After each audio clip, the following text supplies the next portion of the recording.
Let's create a scaled up portrait. You will need a selection of sketching pencils, a sharpener, an eraser. I have a normal eraser as well as a putty rubber. Putty rubbers are great for not leaving behind any small pieces, which can then blend into your work. I'll talk more about that later on. A selection of blending stubs. I'm scaling up on A2 paper. I have an easel, but taping your paper to a wall works just fine. And lastly, you will need either a mirror or a photograph to work from. At this stage, we're thinking about refining our skills, so something to think about is the position and emotion of the face. Move on from drawing head-on portraits and consider angles and what kind of feel you want from your portrait. The picture can be of you or anyone else. I took more than one photo so as I had plenty of positions to choose from. A good tip is that if you are working from an image, editing it in black and white is a great idea, as black and white image shows the tonal variation more clearly, and it's really helpful when using pencil, charcoal or ink, for example, knowing that you'll focus on tone. Scaling up can be quite daunting. My advice is to just go for it.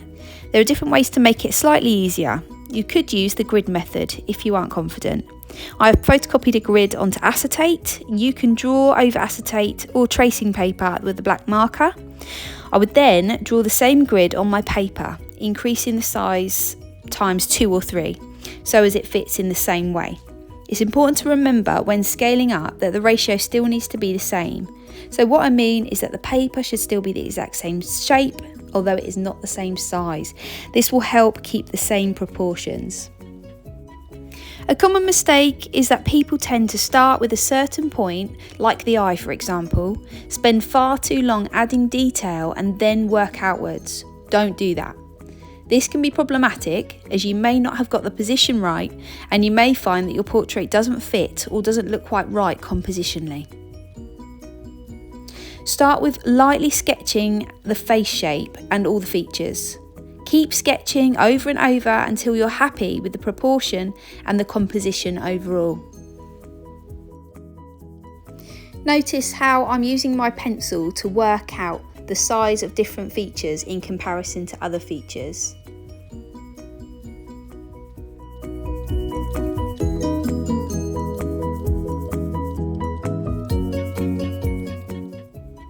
Don't forget everything you've learnt about using guidelines as well. Guidelines are really useful in order to get all of your proportions in the correct position. Once you're happy with the rough placement of features and the overall composition, you can begin adding detail. I tend to begin with a 2B pencil and gradually build up to a 6B.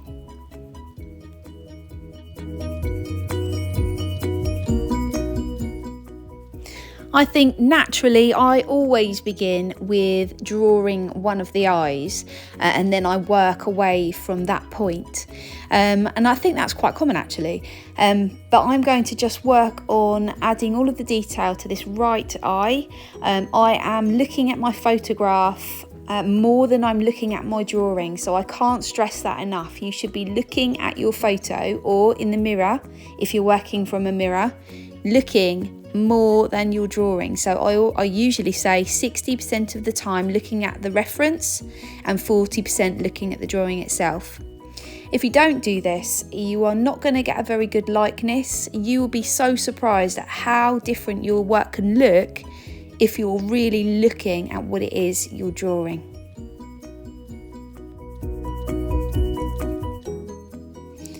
Okay, so this is a blending stub. So I know there's still very many of you out there who still use your finger to blend. Please don't do that. Smudging with your finger just completely destroys all of those different tones you've worked really hard to try and achieve. A blending stub doesn't do that. It just allows you, it's got a very fine point and it's got basically it's paper which is rolled up into a point. That fine point is going to help you blend your different tones together so as you get a seamless blend from one tone to the other without completely smudging all of those different tones, keeping a line. We don't want any sort of outlines, we just want to blend away those outlines. Blending stubs are fairly inexpensive. There are I would definitely recommend getting one of those. And there are other tools you can use to blend your pencil as well, so it's worth having a little look.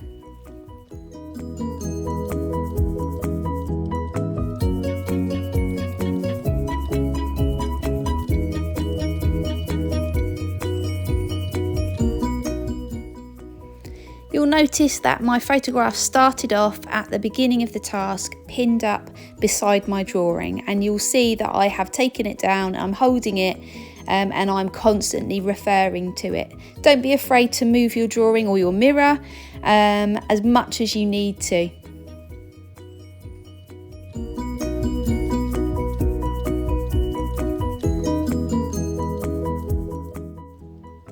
Using the side or the edge of your pencil is a really good way at covering a large area with one tone. So you'll see how I'm just using the side of my pencil now just to create some sort of tonal areas, which I'll then use my blending stub over the top.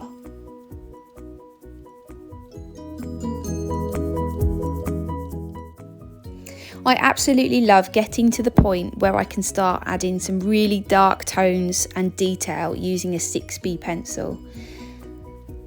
So you can see here I'm filling in the nostril area using my 6B. This is obviously one of the darkest points of the face, as well as the pupil, and I've got a lot of dark elements in the hair as well, so I'm just going to use my 6B pencil on those areas.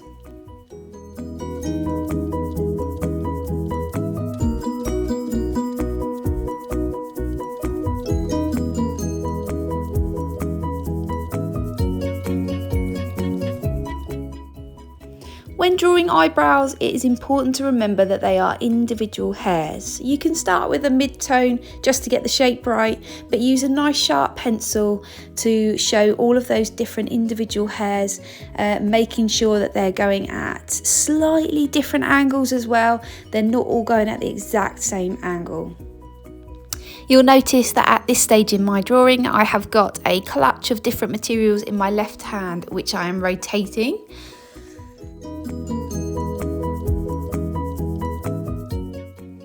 As I've said before, make sure you are referring to your image, and anytime you feel like you've not got it quite right, don't be afraid to erase it and restart. Don't just settle because you've already started adding detail. Make sure you correct it, otherwise you won't be happy with the overall outcome. Lips can be quite tricky. Using a black and white image will make that easier, but if you aren't using a black and white image, just remember that you're not looking at colour, you are focusing on shadows and highlights. So you're just looking for those dark areas on your lips and the lightest areas on your lips. Where they meet in the middle, that creates a shadow, so that is the darkest area. Always start with where they meet in the middle, so it's a line. Make sure you're looking very carefully at the shape of that line, and then apply that quite hard with your pencil. Make a dark mark, and then you can go from there. So I start with using a mid-tone for the top lip, and then I look at all of those different tones for the bottom lip and the patterns, the creases, and then lastly the highlights.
I'm adding the darkest tone in the hair now. When you start adding the hair or the background, if you have a background, you'll start to see how the face is going to change and really come alive, because it will have something to contrast with.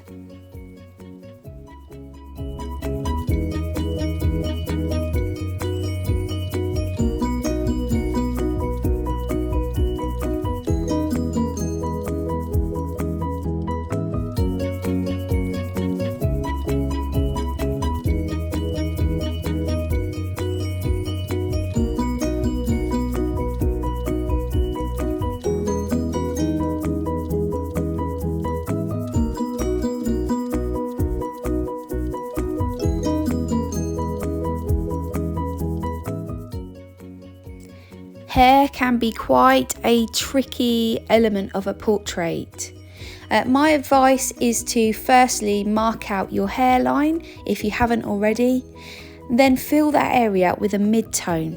Once you've done this, you can use a blending stub, or you can just leave it as it is, leave all the marks that you've made, and then use a nice sharp dark pencil. I would probably start with a 4B or a 5B and then gradually increase to a 6, and then add all of those individual hairs. So use that shading to show the texture of the hair.